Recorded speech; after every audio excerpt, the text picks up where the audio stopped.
Welcome everyone. Yesterday I was looking through Home Depot for some hardwood and instead I found this. This is a piece of blue pine, also known as beetle kill pine.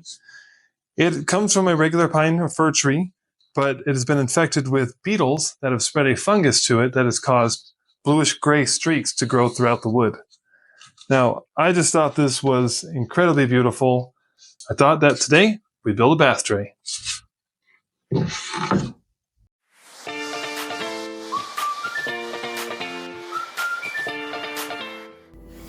The board I purchased is 6 feet long. After measuring my tub, I found that it was 31 inches wide, so I will be cutting two 31-inch pieces out of this board.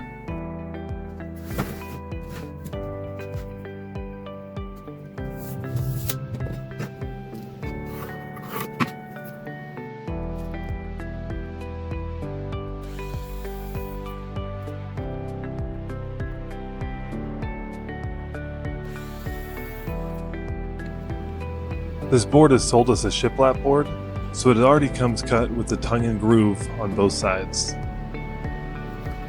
We can use the tongue and groove as a joint for the center of our board.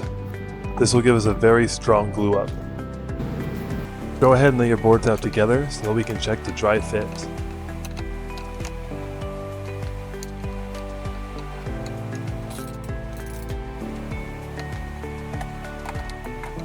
If you are happy with how the dry fit looks, go ahead and apply the glue and clamp them together.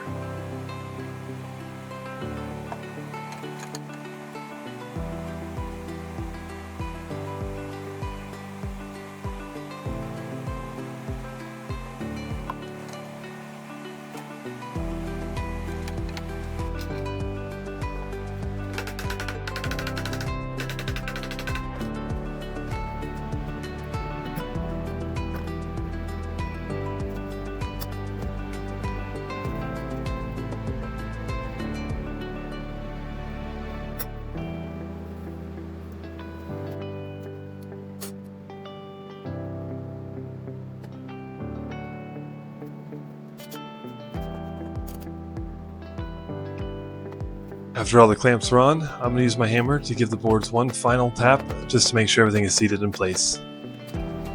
While that is drying, I'm going to go ahead and cut out a thin strip of wood to go on the bottom side of the bath tray. But before we do that, we need to remove the tongue and groove from both sides of the board.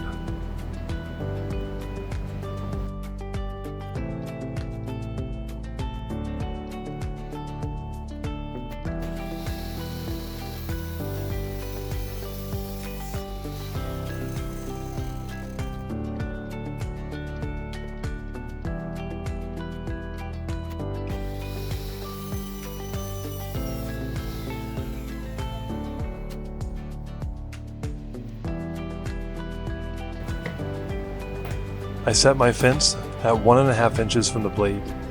I would recommend 1.5 to 2 inches wide for this strip of wood to provide clearance for the thumb screw we will install later on.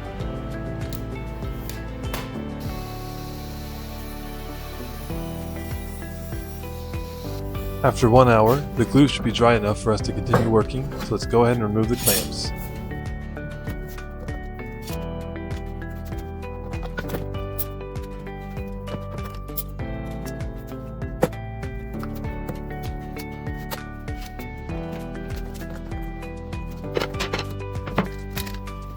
Next, we will go to the chop saw and trim the ends so that they are flush. If your board is too wide, you may have to make 2 cuts on each side like I did.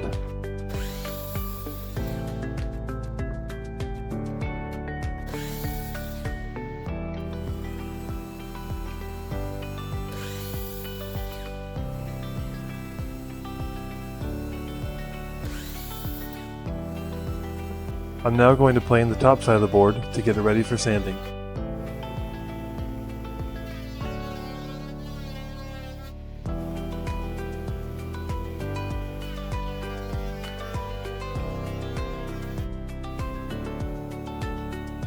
Before we move any further, we need to cut the tongue and groove off of both sides of the bath tray.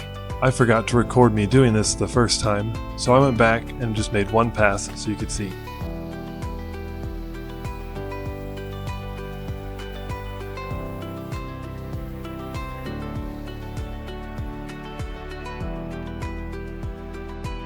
Now that the edges are square, it's time to begin sanding.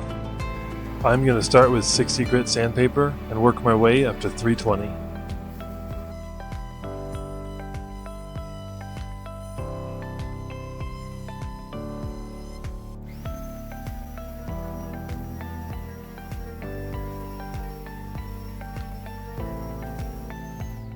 I wanted to do a fake live edge along the side of my board, so I'm going to go ahead and do that now.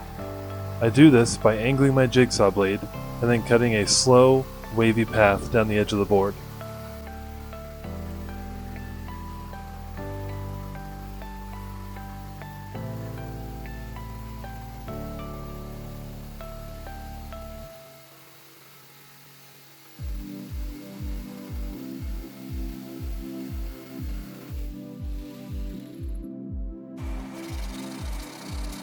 While hand sanding this jigsaw cut, I'm also going to round over the top edge just a little bit to give more of a natural curve to the cut.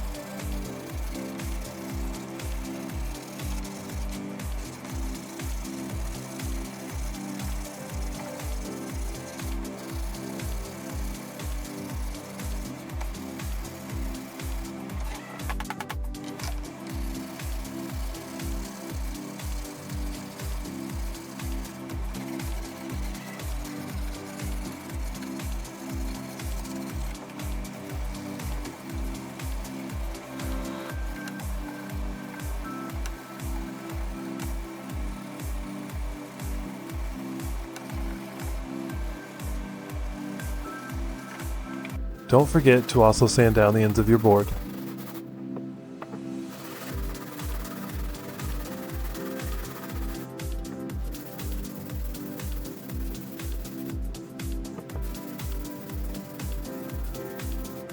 I'm now going to use my router to round over all my edges.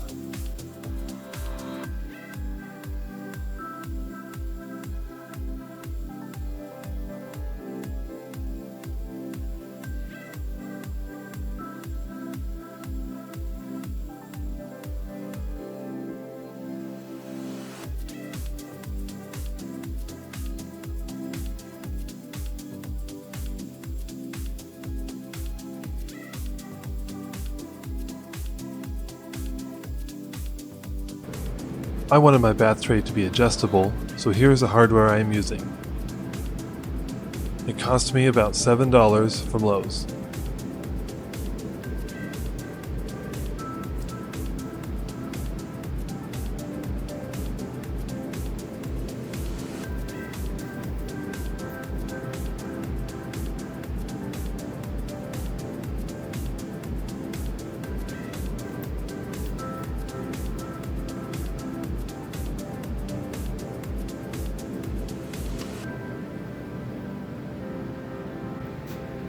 I'm going to put 2 marks on my board at 2 inches and 9 inches from the right hand side of the board. I am then going to draw a straight line between them using my square.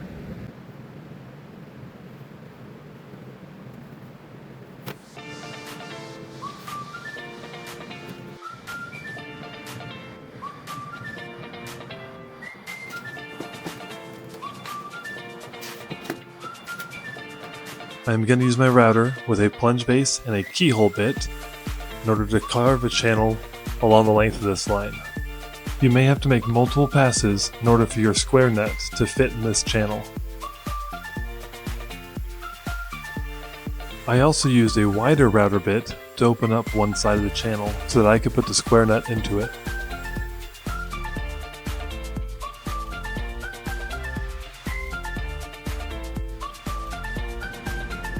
After cutting the head off my brass bolt, I am now going to be able to thread it into the bar knob.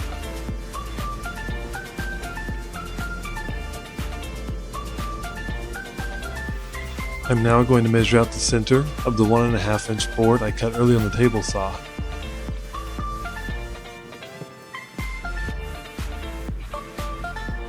I am then going to drill a 1/4 inch hole all the way through the board.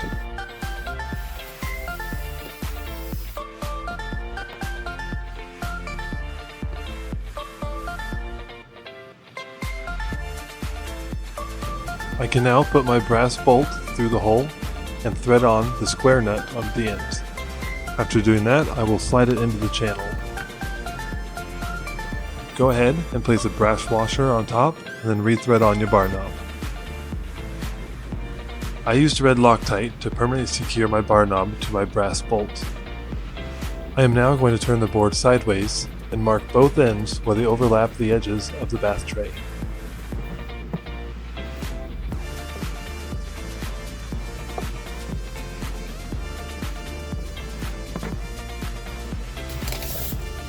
I want to find the closest side to the center. For me, that was about 4 inches. I'm then going to measure in 3.5 inches from each side and make a mark. That will give me a 1/2 inch clearance so that this board does not show from underneath the bath tray.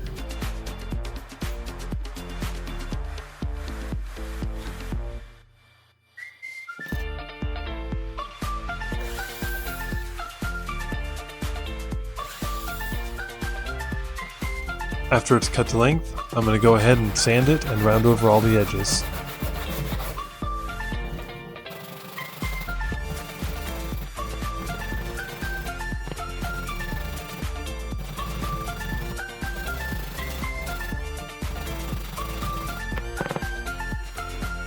I'm now going to do one final test fit of all the pieces.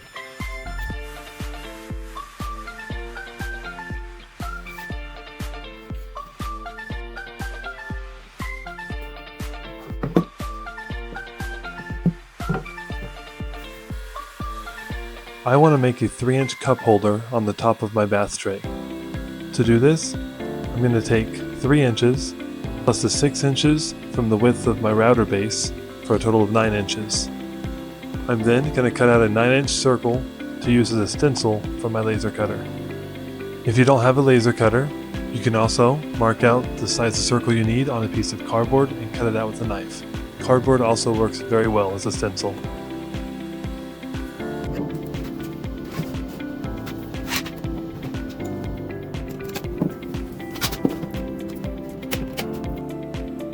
I am going to use a stencil to help me cut the edge of the cup holder with my router.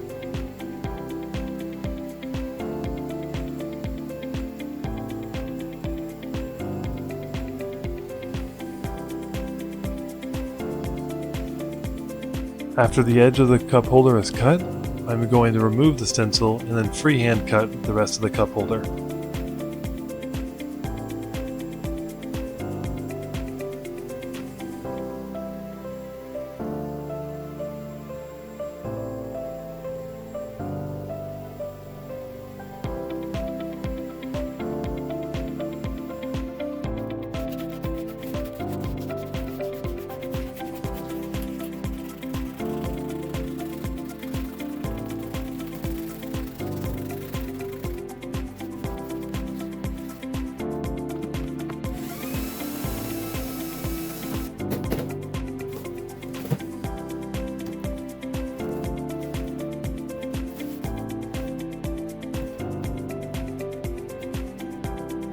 I am going to use mineral oil as a finish on my bath tray, but really any oil-based finish will work well.